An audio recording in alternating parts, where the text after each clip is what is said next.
The styles that they have should mesh into a very interesting bout. And you can hear the crowd here at the Alamo Dome. Some 70,000 and change.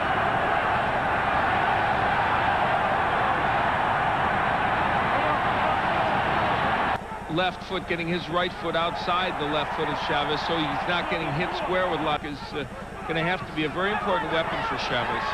Chavez with a good left hand, but missed with the right behind it. I think one of the real hallmarks of Julio Cesar Chavez is the fact that he is perhaps the best finisher active. Coming to the end of round number 2, and if the first round was any indication, the game plans have already been put into effect. It's just of this fight that Pernell Whitaker might be borrowing a page out of the Sugar Ray. Chavez is landing some really good body shots. As you see what might appear to be Whitaker in retreat, but the fact is, even when he's going back, has had to step in on a couple of occasions here. It's another very close round. What Whitaker is managing to do in the second round is make Chavez miss. End of 2, and we'll be back. Round 3, Pernell Whitaker, blue trunks, red stripe. Julio Cesar Chavez, blue trunks, white stripe. Close fight so far in the ring. Oh, he's so good at fighting left-handers. We saw it against Camacho, and we've seen it against others where he steps to his... round of the fight for Pernell Whitaker. Back to the Alamo Dome after this. Round number 4, was that the look of a little bit of concern on the face of Julio Cesar Chavez as they game scorecard? How can you always agree? And I honestly don't have an answer. We are doing this independently. It's true. Whitaker now pushing Chavez back. Interesting, huh? Yes. Nice left hand off the ropes by Whitaker. Is that he does like to punch a combination. And Chavez is a guy who will wait for an opponent to make a mistake and capitalize on it. Now, left hook from Chavez underneath the double left hook, but it didn't land as effectively as he'd like. In fact, Whitaker came up with a right hand of his own. Very low. And part of the reason is he wants that left hook of Chavez to go over his head. Round number 5, Pernell Whitaker started to dictate the tempo. And Chavez aimed. Job of getting away still and avoiding the hook from Chavez. On your card now, a 2-point edge for... Well, Whitaker's been very quick with that left hand, hasn't he? Got the tape hanging from Chavez's glove. I'm sure we'll have a stoppage here in a moment. Fighters, needless to say, sweating profusely. It's been very hot here this week in San Antonio. And round number 6, and still neither fighter has really clearly established the pressure. So far, he is dealing with those very well. And the jab has been such an important weapon for Whitaker. They're still looking for his rhythm and trying to... See, there's Whitaker making a miss with the left hook and then right. What Whitaker's doing to Chavez, there's a low blow. That was very low. See, you can still see Whitaker catching most of Chavez's punches, at least partially on the gloves. That was a straight right hand by Chavez, the cushion that a fighter can suffer. And it would be for Chavez, too, because it would force him to tighten up, lock up in this fight. This fight so far a little reminiscent of when Pernell Whitaker fought Azuma Nelson back in May of 1990, defending his license, going in circles, trying to reach him and get to him, and this feels a little bit that way. Inside by Chavez. I've got Whitaker ahead by 2 points I gave him the last round.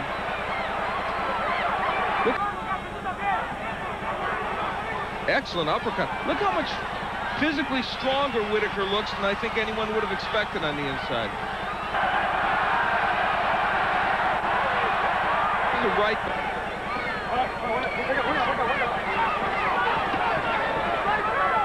Chavez looks off balance. I think Whitaker is really frustrating Chavez.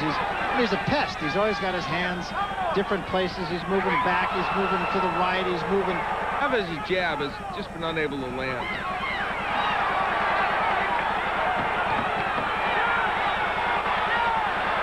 Another excellent round for Pernell Whitaker. Chavez going to have to get getting. We'll be back. Round number 8, and I think you have to say that 87-0 is looking a little more as though it could be 87-1 for Julio Cesar Chavez. And the crowd here at the Alamo, boxing of Pernell Whitaker, while everyone coming into this fight certainly felt that Whitaker had a shot because of his boxing skills, I don't think anyone felt he would be able to move. So there's the surprise, even in here. He misses with it and then tries it right to the body. Whitaker's just not staying in one spot long enough for him to throw that hook.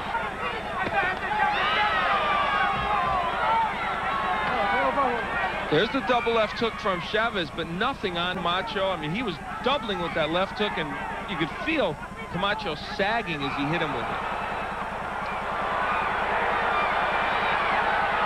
Look at this. All punches that were on balance. Now there's a good combination. Double right hand started by a left. Whitaker goes to his right. And there, you see Whitaker gets a better angle to punch. There's a double left hook by Chavez, but boy, there have been so few of them.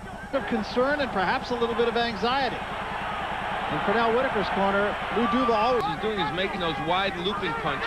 There's a good solid right hand by Chavez. Not to mention,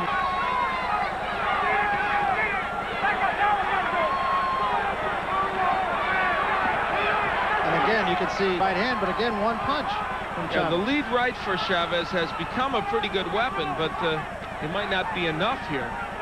His arsenal, of course, it is the straight left. Right hand from Whitaker. He's landing some very big. 4 punches mostly blocked by Whitaker. Punch of that whole sequence. And in microcosm, that is the story of this fight. And a 9. Now looks like he's running out of time. Yeah, and you mentioned the frustration level. It's got to be Pernell Whitaker, who has outboxed him so thoroughly that I think even Chavez is shocked. Cesar Chavez dictating the tempo of the fight, but I really think in what Whitaker is doing in his own way, he's dictating. You know, this is interesting in this spot because Whitaker coming in off what some thought was a sub. Whitaker has kicked it up 2 or 3 notches here. Yeah, I think the quickness factor is probably the biggest difference in the fight. Both round number 11, 6 minutes left here at the Alamo Dome. 75,000 people continuing. Fascinating fight. Many here, of course, wanting Chavez to come on, but he's had the rounds. Either the ones for Chavez or for Whitaker, I feel are pretty definite. Look at the uppercut by Whitaker on the inside.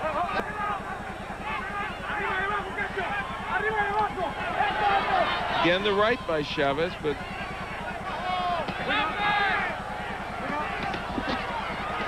and you get a very good view of even how on the inside Whitaker is not getting beaten.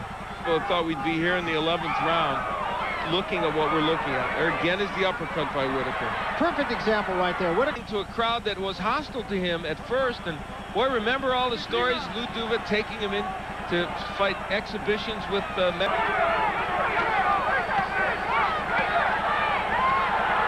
off to the head.